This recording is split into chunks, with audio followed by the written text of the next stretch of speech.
I hated corporate America so much that I found myself working 3 jobs simultaneously. Today, I'm going to be talking to you about what led me to working 3 jobs simultaneously, what my experience was like, and where that led me in my life journey. I'm going to get right into it. I'm not going to waste any time. So, without further ado, let's get right into it.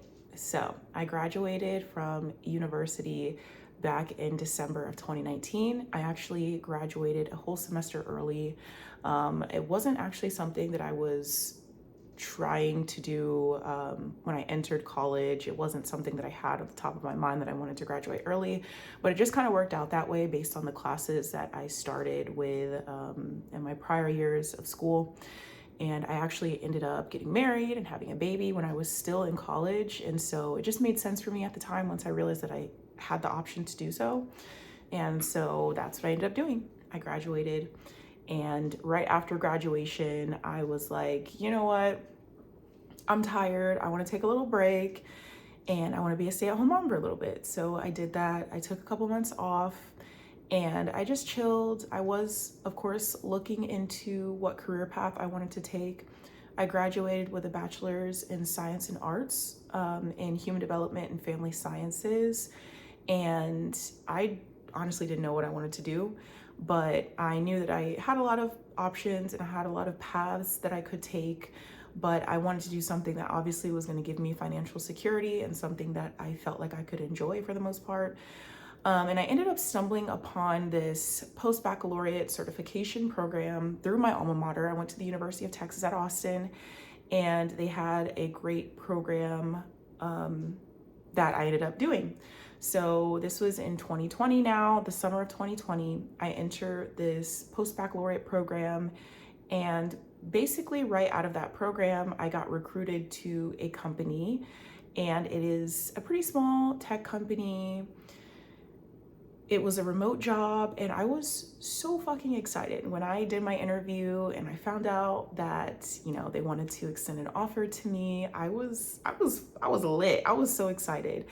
And I was ready for this big change. I was ready to start my big girl career, so to speak.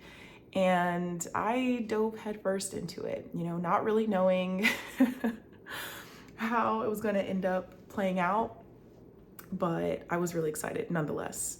So, September of 2020, I end up starting my new job. And pretty quickly after starting, I kind of realized that I didn't love it. The experience wasn't necessarily, I don't feel like I had a ton of expectations, to be honest, but it was I thought it was the job. I thought it was just, I don't really like the way the bosses kind of push you around, and like I just hate being like the new person. And there was a lot of pressure because being a tech company and just the type of role that it was, you had like a series of tests that you had to perform basically to ensure that you could do the job well. And I wasn't doing very good. But beyond that, I just didn't love the structure. I was already going through this big transition of being a stay-at-home mom to putting my son in daycare for the first time, and again having to be accountable at a desk for 8 hours a day was just not, it was a big transition. And I would say shortly after that, I kind of realized that it wasn't necessarily the job itself, but it was literally the structure of corporate America. And again, having a boss and having to be in one place and be on for 8 hours a day, I was just like, this shit kind of sucks. Like, this is not necessarily what I envisioned for myself in a career. But again, it's what paid the bills, and it's what I had essentially done my little certification program in. So I just decided, I'm going to stick it out. I'm going to do what I can. And, I'll always be looking for different opportunities on the side. But for now, this is where I'm at and I'm going to make the best of it. So that's kind of my mindset that I was in. And I just made it work. Fast forward before I get there, because I was feeling the way that I was feeling, and because I had had my first job, I was learning more about finances and what it meant to be financially secure, and just wanting to overall make sure that I was making the best decisions that I could financially, but also wanting to understand more because I knew that I didn't want to work for the rest of my life. I feel like nobody wants to work until they die, but I was really looking for methods to stop working as soon as I could. And I stumbled upon something called the FIRE movement. So before this, I had already started working. So I was investing, putting money in my 401k, and just trying to learn more about the different benefits that I had available to me with my new job. And I felt like it was really important to invest and to stay on top of my finances. But learning about FIRE was incredibly attractive to me because, again, I didn't want to work my whole life. I wanted to retire at a decent age. I didn't want to work until I was 65. That felt absurd to me, and it still does. And I wanted options for myself and my family. And so I pretty much discovered it, and I landed on it, and I really dove into it and took it to heart. And I started doing what I could to pursue FIRE. So if you're not familiar with FIRE, it stands for Financial Independence, Retire Early. And I believe it started back in the 90s, like the phrase or the acronym FIRE was coined, I believe, in the 90s.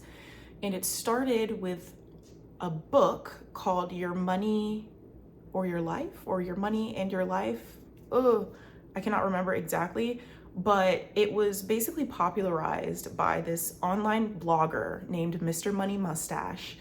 And he basically created this whole movement that went worldwide, essentially, and it just talked about living below your means and investing as much as you can. So while you're young, and raising your income while lowering your expenses as much as you can, so that you can invest the difference and retire as early as possible. So in this FIRE community, there's also a bunch of subgroups. There's Lean FIRE, there's Fat FIRE, there's Coast FIRE, Barista FIRE. It's a whole ecosystem of different flavors, I guess you could say, of financial independence, retire early. So I discovered this and I was like, you know what? I'm doing this. So as I got more educated on investing and FIRE and personal finance in general, I of course started getting more into the stock market and learning more about not just investing in the FIRE sense, which usually in those communities, the main consensus is that you should invest in index funds or even target date funds, and that's it. Bogglehead investing, things like that. So it's very basic, very simple stuff. But I was very curious and I wanted to learn more. And if there was a way for me to make more money, of course, I was interested in pursuing that. And so I just started following a lot of people, and I just got really entrenched into this whole universe of personal finance and investing and even trading a little bit. And so I was doing a lot to just educate myself. And even looking back, it's so funny because I still didn't know a lot, compared to what I know now. And even now, I'm not an expert by any means, but it's just funny how little I knew back then, but I was still executing, I was still doing what I needed to do. And all of those little decisions that I made back then got me to where I'm at now. So I'm really proud of myself, for doing that and pursuing that and just trying to find a way. But back to the work situation. About a year and a half after I started, so I started in September of 2020. So I would say by the summer of 2022, my boss was like, hey, there's this other team in the company and they need some help. I had kind of expressed that I was interested in doing other things beyond what my regular job function was. And so there was basically some help needed in another team, some project management help. And so I was like, cool, yeah, I'm down to learn. whatever it takes to kind of like broaden my horizons, because I obviously want to make more money. And so this kind of opens the door to more education and more experience. Then yeah, like I'm down to do it. So I end up helping out this other team. It was supposed to be very temporary. It was supposed to be like, I don't know, like 6 weeks, I think is what they said. And girl, it ended up turning into like 6 months. So it wasn't, well, no, it was like, yeah, this was like April or so time frame, maybe even earlier than that. But it ended up turning into several months. And then what ended up happening is the leadership on the team that I was helping out in, they were basically like, we really like you. We feel like you're doing great work and we want to try to get you on our team permanently. And so I'm like, okay, cool. Like, I know this is going to come with a pay bump, probably more responsibility, but I want to do this if it means more money. Like that's where my head is. That's where I was focused on, but also career progression as well. So for a couple months, this was in the works. I was getting updates from my boss. I was getting updates from the boss on the other team that I was helping out with. And I'm still juggling both responsibilities. I'm helping out on both teams. And I'm expecting a promotion and a new job pretty soon. But what ended up happening is in November of 2022, my boss's boss comes to me and she's basically like, hey, I know this thing's been in the works, but we actually don't have the resources that we thought that we had to be able to do this. So we're not doing this anymore. Like, you're not getting a promotion, you're not moving teams. Like, we're gonna have to this is it, basically. And I was just like, oh, that's kind of fucked up. Like, it just didn't feel good the way it all played out. And they were very apologetic, but I was already kind of feeling slighted. And I had also recently discovered something called overemployment. Now, the overemployment community is kind of scary, to be honest. So I don't want to talk too much about this, but also at the same time, being overemployed is one of those things that you cannot just do easily. Like, you can't just wake up one day and be like, I want to do this and I'm going to do it. Like, it involves a lot of luck and a lot of very specific circumstances. I feel like for this to happen, especially for me, being so early in my career at the time, it's kind of amazing that I was able to pull this off. But overemployment is when you work multiple remote jobs at once and you rock it out. Like, you do it. You make a lot of money and you obviously stretch yourself pretty thin, but you do it. So once this happened, and there were other things going on in my life, my marriage was on the rocks, very much so, and I could see the writing on the wall. I knew I was about to become a single parent. I did not want to change up my lifestyle too much. And I was like, you know what? It feels kind of like one door is closing so that another one can open. So I'm just going to try to do this. So immediately I start looking for other jobs so that I could have a little something on the side, And I found one. It worked out amazingly. Again, I got very, very lucky with how all of this worked out, but I secured a job. Again, this happened in November. I secured a job by December with a start date in January, and I did it. So in January of 2023, I start working my new second job on top of my original first job. And so it's going pretty swimmingly. I'm super paranoid all the time. And, but it was working out, it was kind of a lot, like the context switching. And again, I was lucky enough in my first role that I didn't have a lot of meetings. So I didn't really need to be anywhere. So yeah, I didn't run into a lot of issues with that, but, I'm saving every dime. I get this new job. I'm saving every dime because I'm like, bitch, I'm retiring early. Like, I'm doing this with a goal in mind. I also, during this time, I became a single parent. And so I became a solo head of household with a child. And granted, my partner was also working, and supplying funds, so I wasn't just, you know, doing everything on my own with my kid.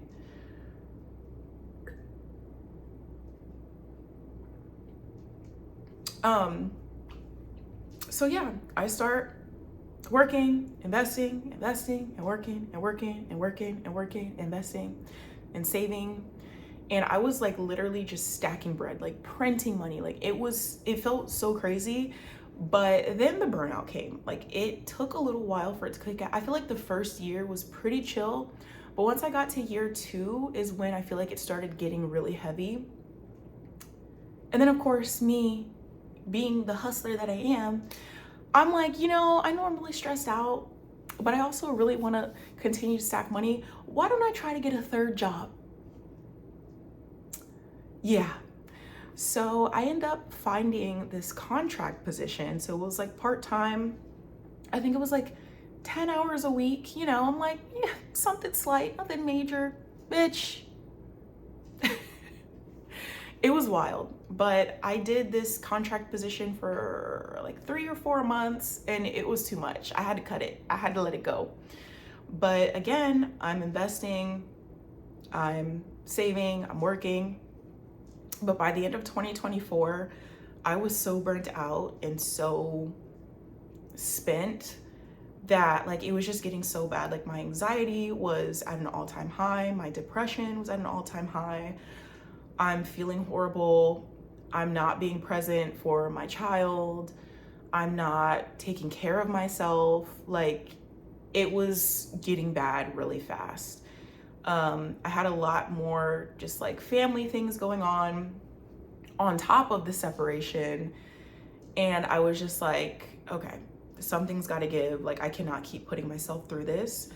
And so I end up quitting my second job that I had gotten, that I'd been working for 2 full years at this point. So we're in January of 2025 now.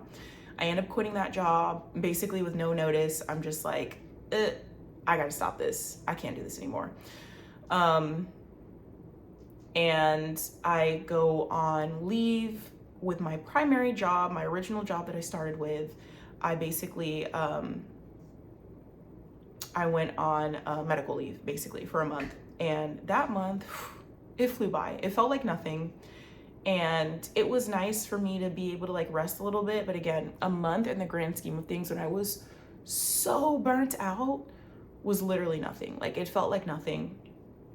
And during this time, while I'm working, while I'm pursuing FIRE, while I'm still learning about investing, this whole time, that is a big priority in this. I'm saving every single dime. My net worth is like going crazy, stupid, dummy, up. I was up, but my mental health was down and it just wasn't sustainable long term. And I knew that going into it. I think my original goal was to do a year, and I did 2 years, so that was cool.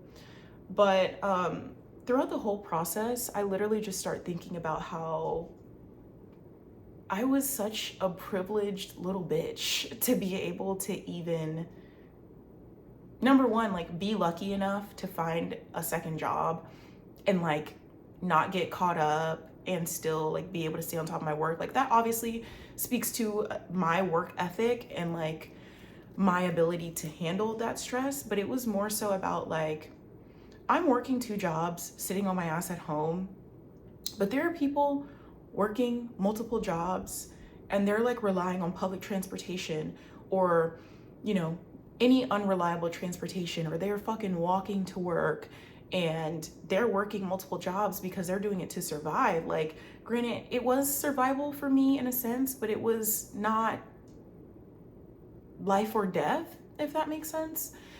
And it just really it just humbled me. It humbled me a lot because I was making a lot of money. I was investing a lot of money, and I'm seeing how true the saying that, what is the saying?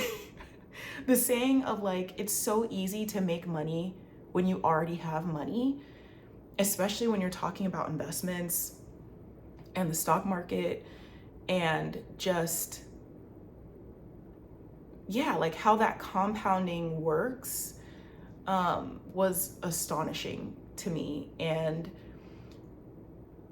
another thing, you know, when I took my break from work, like even the hoops that I had to jump through, because by that time, you know, it was 2025. So I was going on my 5th year with the company, and just even all the bullshit that I went through just to get that month off was another thing that just exposed so many flaws in the system. And the whole experience just changed my entire outlook. And yeah, it changed me. It changed me a lot in ways that I did not expect. And so in my next video, I'm really gonna dive deeper into how my mindset shifted and kind of where I'm at now and what my plans are moving forward, and the things that I'm learning and the things that I would like to talk about more on this channel. And so if that story sounds interesting, and if you're interested in learning with me and following my journey and hearing more about where I've come from, then definitely subscribe. Please leave a comment and tell me about if you have ever worked multiple jobs, if you've ever heard of FIRE, if you've ever heard of overemployment, what your thoughts are. If you have ever been in an experience where you have experienced something and it changed your worldview, I really want to hear more about that. But yeah, in the next video, we'll be diving deeper into where I'm at, how FIRE changed me, and I low-key feel radicalized, y'all. Like I'm not the same person I was before all of those experiences. So I can't wait to share more, and subscribe so that you don't miss the next one. Thanks for watching.